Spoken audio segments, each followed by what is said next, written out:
ஓம் சாந்தி 31/7/2024 காலை முரளி பார்த்தாத மதுபன். இனிமேலும் இனிமையான குழந்தைகளே, நீங்கள் உங்களது நேரத்தை வீணாக்கக்கூடாது.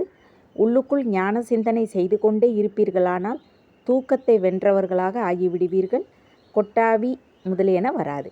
கேள்வி: குழந்தைகளாகி நீங்கள் பாபா மீது பழியாவது ஏன்? பழியாவதின் அர்த்தம் என்ன?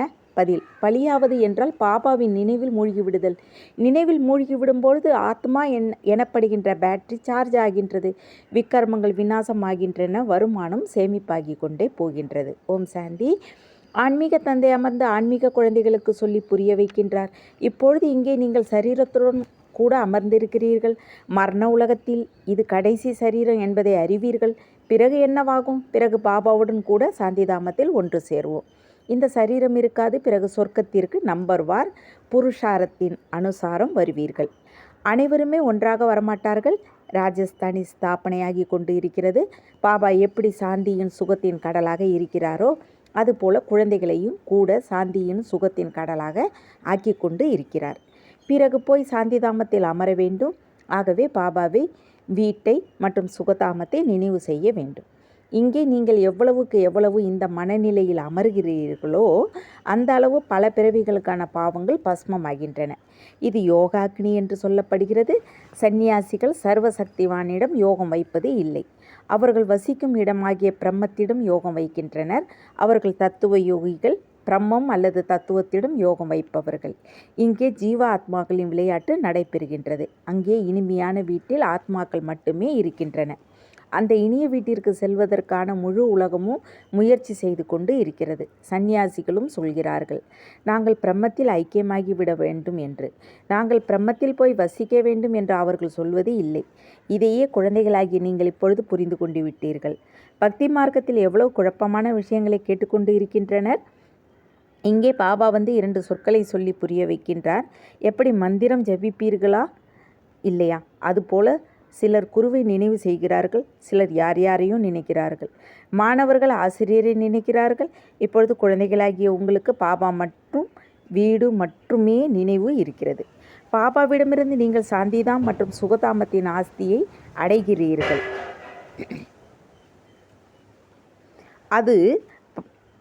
அதுதான் மனதில் நினைவு இருக்கிறது. வாயினால் எதுவும் பேச தேவையில்லை. புத்தி மூலம் நீங்கள் அறிந்து கொண்டு இருக்கிறீர்கள். சாந்திதாமத்திற்கு பிறகு சுகதாமம். நாம் முதலில்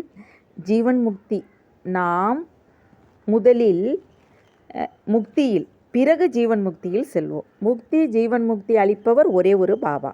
பாபா குழந்தைகளுக்கு அடிக்கடி சொல்லி புரிய வைக்கிறார், நேரத்தை வீணாக்கக்கூடாது. பல பிறவிகளின் பாவ சுமை தலையில் உள்ளது. இந்த பிறவியின் பாவங்கள் முதலியன நினைவில் உள்ளன. சத்தியுகத்தில் இந்த விஷயங்கள் இருப்பதில்லை. இங்கே பல பிறவிகளின் பாவங்களின் சுமை இருக்கிறது என்பதை குழந்தைகள் அறிவார்கள். நம்பர் 1 இருப்பது காம விகாரத்தின் விகர்மம். அதை பல பிறவிகளாக செய்தே வந்திருக்கிறீர்கள். மேலும் பாபாவுக்கு நிந்தனையும் அதிகம் செய்திருக்கிறீர்கள். அனைவருக்கும் சத்கதி அளிப்பவர் பாபா. அவரை எவ்வளவு நிந்தனை செய்திருக்கிறீர்கள்? இவை அனைத்தையும் கவனத்தில் வைக்க வேண்டும். இப்போது எவ்வளவு முடியுமோ பாபாவை நினைப்பதற்காக முயற்சி செய்ய வேண்டும். உண்மையில் ஆகா சத்குரு என்று சொல்லப்படுகிறது. குருவும் கூட இல்லை. ஆகா குரு என்பதற்கு அர்த்தம் எதுவும் இல்லை. ஆகா சத்குரு முக்தி ஜீவன் முக்தியை அவர்தான் தருகிறார் இல்லையா? அந்த குருக்களோ அநேகர் உள்ளனர். இவர் ஒரே ஒரு சத்குரு. நீங்களோ அநேக குருமார்களை கொண்டவர்களாக இருக்கிறீர்கள். ஒவ்வொரு பிறவியிலும் 2-4 குருக்களை கொண்டு இருக்கிறீர்கள். குரு வைத்துக்கொண்டே பின் வேறு வேறு இடங்களுக்கு செல்கின்றனர். இதைவிட நல்ல வழி கிடைக்கலாம் என்று வெவ்வேறு குருக்களிடம் சென்று சோதித்து பார்த்து கொண்டே இருக்கின்றனர். ஆனால் எதுவும் கிடைப்பதில்லை. இப்பொழுது குழந்தைகளாகிய நீங்கள் அறிவீர்கள், இங்கேயே இருக்க வேண்டியது இல்லை. அனைவரும் சாந்திதாமம் செல்ல வேண்டும். பாபா உங்களது அழைப்பிற்கு இணங்க வந்திருக்கிறார். உங்களுக்கு நினைவுபடுத்துகின்றார், வாருங்கள் வந்து எங்களை தூய்மைப்படுத்துங்கள் என்று. நீங்கள் தான் என்னை அழைத்தீர்கள். சாந்திதாமமும் தூய்மையானது தான், சுகதாமமும் தூய்மையானது தான். எங்களை வீட்டிற்கு அழைத்து செல்லுங்கள் என்று சொல்லி அழைக்கிறார்கள். வீடு அனைவருக்கும் நினைவு இருக்கிறது. ஆத்மா உடனே செல்லும். எனது வீடு சாந்திதாம் என்று பரம்பிதா பரமாத்மா பரந்தாமத்தில் வசிக்கின்றார். நாம் கூட பரந்தாமத்தில் வசிக்கின்றோம். இப்பொழுது பாபா சொல்லி புரிய வைத்துள்ளார். உங்கள் மீது பிரகஸ்பதியின் தசா அமர்ந்துள்ளது. இது எல்லையற்ற விஷயம். எல்லையற்ற தசா அனைவர் மீதும் அமர்ந்துள்ளது. சக்கரம் சுற்றி கொண்டே இருக்கிறது. நாம் தான் சுகத்திலிருந்து துக்கம், பிறகு துக்கத்திலிருந்து சுகத்திற்கு வருகின்றோம். சாந்திதாமம், சுகதாமம், பிறகு இது துக்கதாமம். இதையும் குழந்தைகளாகிய நீங்கள் புரிந்து கொண்டு இருக்கிறீர்கள். மனிதர்களின் புத்தியிலோ அமர்வதில்லை. இப்பொழுது பாபா உயிருடன் இருந்து கொண்டே இறந்துவிட கற்று தந்து கொண்டிருக்கிறார். விட்டில் பூச்சிகள் விளக்கில் பலியாகி விடுகின்றன. சில அதன் மீது ஆசை கொண்டு எரிந்து போகின்றன, பலியாகி விடுகின்றன. இன்னும் சில சுற்றி வந்த பின் போய்விடுகின்றன. இவரும் பேட்டரி இல்லையா? அனைவருடைய புத்தி யோகமும் அந்த ஒருவரிடம் உள்ளது. நிராகார் பாபாவிடம் பேட்டரி இணைந்துள்ளது. இந்த ஆத்மாவுக்கோ பிரம்மாவுக்கு மிகவும் அருகில் உள்ளது என்றால் மிகவும் சகஜமாகிவிடுகிறது. பாபாவை நினைவு செய்வதன் மூலம் உங்களது பேட்டரி சார்ஜ் ஆகி கொண்டு இருக்கிறது. குழந்தைகளாகிய உங்களுக்கு கொஞ்சம் கஷ்டம், இவருக்கு பிரம்மாவுக்கு சுலபம். இருந்தாலும் இவர் புருஷார்த்தம் செய்தாக வேண்டும். நீங்கள் எவ்வளவு செய்தாக வேண்டியதோ அந்த அளவுக்கு, இவர் எவ்வளவு அருகில் இருக்கிறாரோ அந்த அளவுக்கு அதிகமான சுமையும் உள்ளது, பாடலும் உள்ளது. யாருக்கு தலைமையில் விவகாரம், இவருக்கு அதிகமாகவே ஆக வேண்டும். இவர் அனைத்தையும் பார்க்க வேண்டியுள்ளது. இருவரும் இணைந்தே இருக்கின்றார்கள்.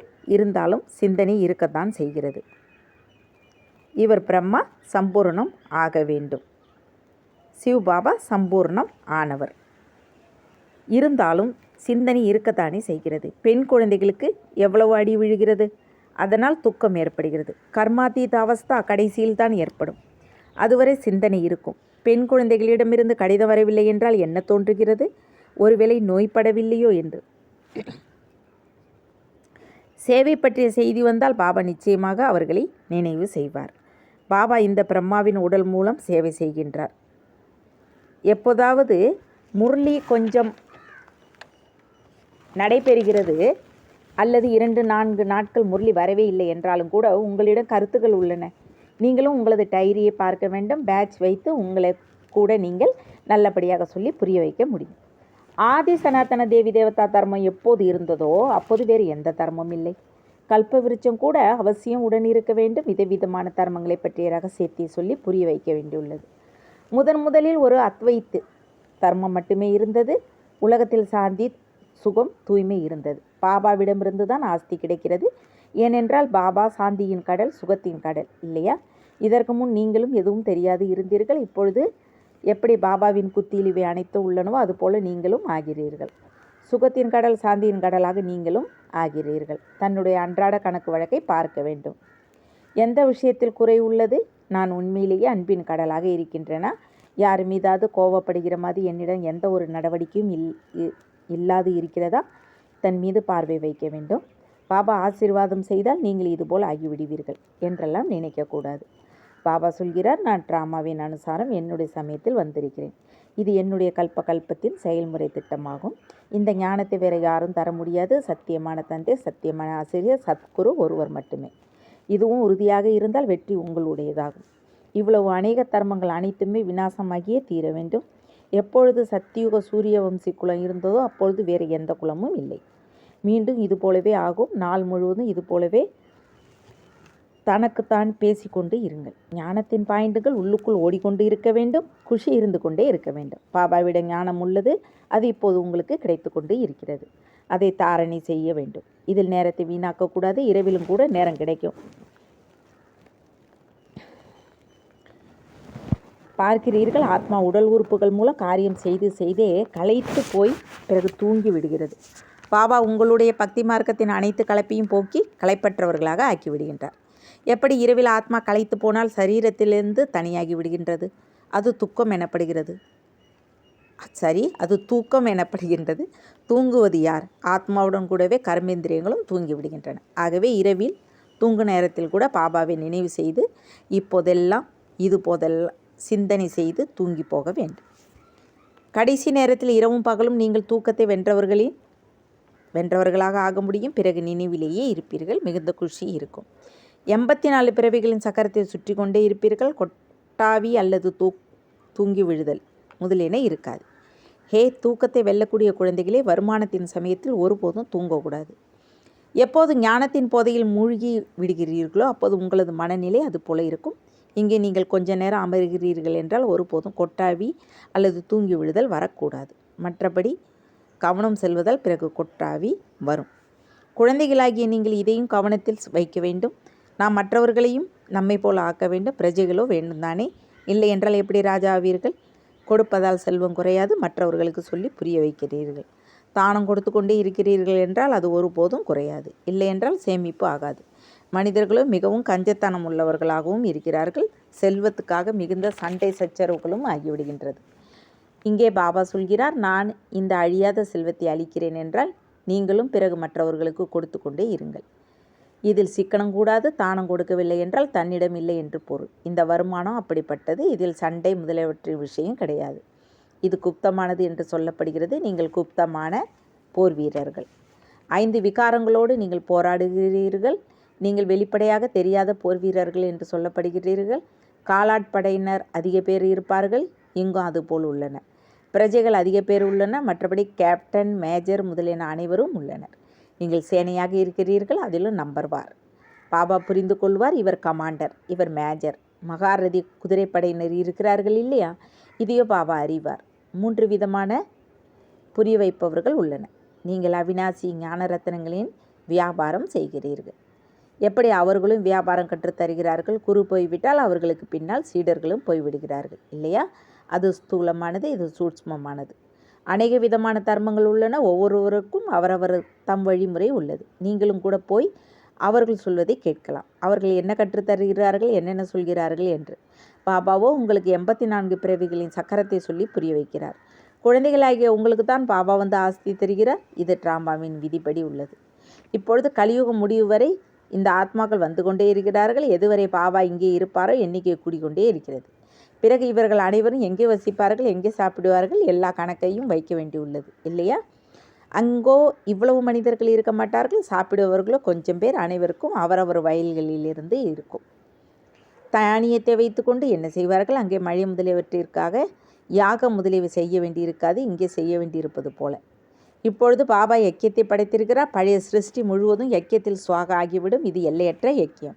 அவர்கள் எல்லைக்கு உட்பட்ட யாகத்தை மழைக்காக அமைக்கிறார்கள். மழை வந்தால் குஷியாகி விடுகிறார்கள். யக்கியம் வெற்றி பெற்றது என்று மழை இல்லை என்றால் தானியம் இருக்காது. பஞ்சம் வந்து விடுகிறது. யக்கியம் முதலியவற்றை படைக்கிறார்கள். ஆனால் மழை வரவில்லை என்றால் என்ன செய்ய முடியும்? ஆபத்துக்களோ அனைத்தும் வரதான் செய்யும். ஏவுகணைகளின் மழை, நிலநடுக்கம் போன்றவை எல்லாம் நிகழத்தான் செய்யும். டிராமாவின் சக்கரத்தையோ குழந்தைகளாகிய நீங்கள் புரிந்து கொண்டு இருக்கிறீர்கள். இந்த சக்கரமும் மிக பெரியதாக இருக்க வேண்டும். விளம்பரங்கள்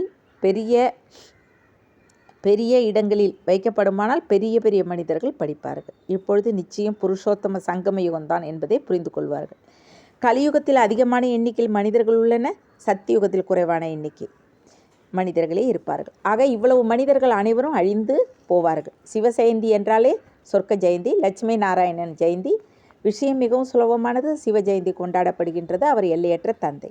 அவர்தான் சொர்க்கத்தை ஸ்தாபனை செய்தார். நேற்றைய விஷயம் இது. நீங்கள் சொர்க்கவாசியாக இருந்தீர்கள். இதுவும் மிகவும் சுலபமான விஷயம். குழந்தைகள் நல்லபடியாக புரிந்து கொண்டு மற்றவர்களுக்கு புரிய வேண்டும். குஷியிலும் இருக்க வேண்டும். இப்போது நாம் என்ன நோய்களிலிருந்து விடுபட்டு 100% ஆரோக்கியமானவர்களாக செல்வம் நிறைந்தவர்களாக ஆகிறோம்.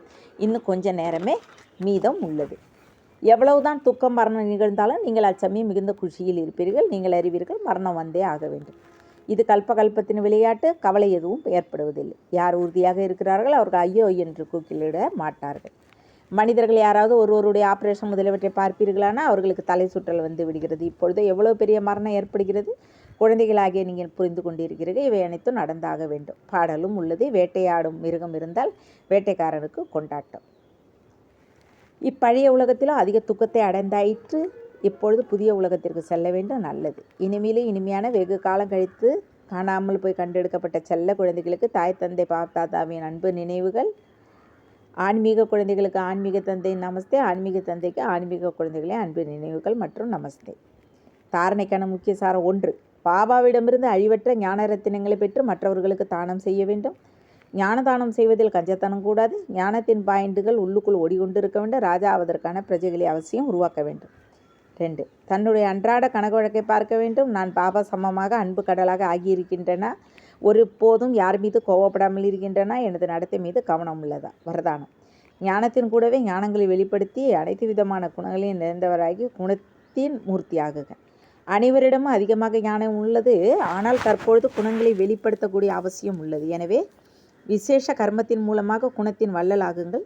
நான் எப்பொழுதும் குணமூர்த்தியாகி அனைவரையும் குணத்தின் மூர்த்தியாக்குவதற்கான காரியத்தில் ஈடுபட்டு இருக்க வேண்டும் என்ற எண்ணம் வைக்க வேண்டும்.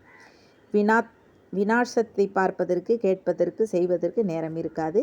இந்த விதியினால் தன்னுடைய மற்றும் மற்றவர்களுடைய பலவீனங்கள் சுலபமாக சமாப்தியாகிவிடும். எனவே இதில் ஒவ்வொருவரும் தன்னை நிமித்தம் என புரிந்து அனைத்து குணங்களிலிருந்தும் நிறைந்து மற்றவர்களையும் மாற்றுவதற்கான உதாரணம் ஆகுங்கள். ஸ்லோகன்: மனதின் மூலமாக யோகதானம், வார்த்தையின் மூலமாக ஞானதானம் மற்றும் கர்மத்தின் மூலமாக குணத்தையும் தானம் செய்யுங்கள். சரி.